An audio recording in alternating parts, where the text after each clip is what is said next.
تو انہوں نے اپنی ماں باپ کی عزتوں کا بھی جنازہ نکالا، مذہب اسلام کو بھی انہوں نے بدنام کیا، اور یہ ذریعہ بنی ہے لوگوں کی نگاہوں میں مذہب اسلام کو غلط سمجھنے کا۔ لوگ کیا سمجھیں گے کہ کیا مذہب اسلام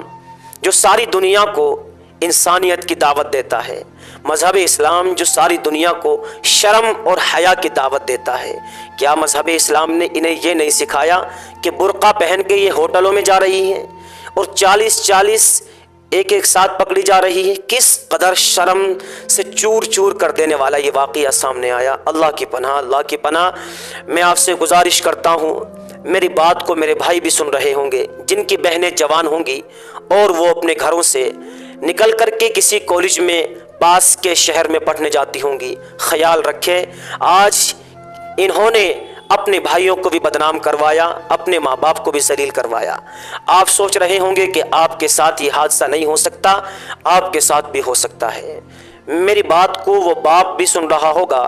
کہ جس کی جوان بچی اپنے گھر سے نکل کے برقع پہن کے یا نہ پہن کے گھر سے نکل کے اور گاؤں چھوڑ کے باہر پڑھنے کے لیے جاتی ہے، اس کے اوپر پورا خیال رکھے، اس کے تعلقات کہاں ہیں،